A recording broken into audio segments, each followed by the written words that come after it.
Let's talk about the literature review process. The first step of the literature review is to select a topic. You've already done that. That's good. That's perfect. You have a good topic. We're good to go. The second step is to search for literature. So you need to go out there and find the literature that are going to help you research your topic. And to do that, you need to identify the databases. Important databases such as Google Scholar, NNU Library. These are databases or places that can help you find um, information on the topic you're interested in. All right. And so that leads us to step two, then, which you then begin to search for your literature. The third step is to develop the argument. What are you interested in? Okay. What is your theme? What is your thesis? Okay.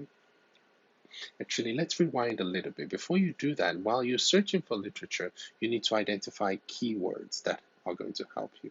Keywords. For instance, mine's Alzheimer's, and I can have another keyword like juvenile onset. Can have another keyword like tau or beta amyloid plaques. Those are keywords that are going to help me narrow down my research better. And then now we go back down to developing the argument, which is you find a theme, you find a thesis for your argument, and that's going to help you know exactly what you're searching for. Okay, the next step is to survey the literature which you have found. Now you need to survey them. So you found 30 papers. Now you're going to go through all 30 papers. You're going to read the abstract, the introduction, the discussion. What did they find? That's the surveying of the literature. This leads you to the next step, which is critiquing the literature. You have to critique the literature. This step is very important in synthesizing your knowledge. Remember, you're not a reporter. You're not trying to report, I found this in this paper, and found this in this paper, and found this in this paper. No, you're a college student now, and you are interested in changing the world. You're interested in studying something really important. You have found 30 papers. Now you synthesize the knowledge. You take some papers from 1922, and you're like, this paper is no longer relevant. And you take another from 1945, oh, it's no longer relevant. But then you find one that was written in Korea in 1999, you're like, I love this paper. It's still relevant. And you critique the papers. You critique the methods that were used in the papers, the results. Sometimes maybe the results do not jive with the results you found in other papers. That's critiquing the papers. The next step after you do that is you write the review.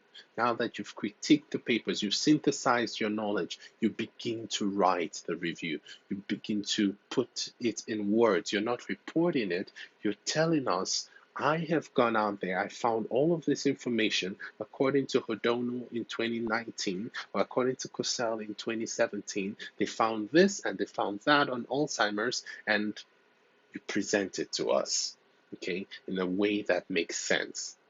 And then this may lead you to selecting a new topic, to reviewing your old topic, or to starting afresh.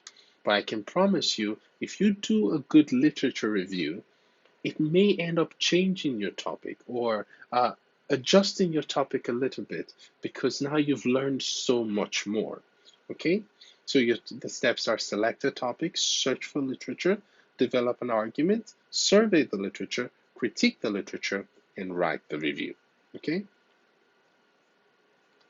So let's look at some of the databases that we can use. And there's JSTOR, which the librarian talked about when he came to class. There's Wikipedia. Wikipedia is not it is not a reference site. Please do not ever cite Wikipedia. But it is great to read on Wikipedia. And if you know how to use Wikipedia, down at the end of each article, you'll likely find citations of where they got some of their information from. And that can help you, okay? At the bottom of every page, you should find some citations, but please do not cite Wikipedia. It's just a great reading site, all right? And there is the infamous Google Scholar. Google Scholar is really good. You can use it to search almost any topic out there and you will find something. If you search it through the NNU library login, you can even find a wider range of resources because NNU is subscribed to some of these journals that you would not typically have access to. For those of you that are pre-medicine or pre-vet or some sort of biomedical sciences, PubMed is an excellent resource. And then we have the NNU library, which you have the librarians and you have a lot of other resources present at the NNU library, which the librarian already took us through. Other resources include Springer Link, Web of Science, and Directory of Open Access Journals. You can use any of these to identify what you're looking for. Okay,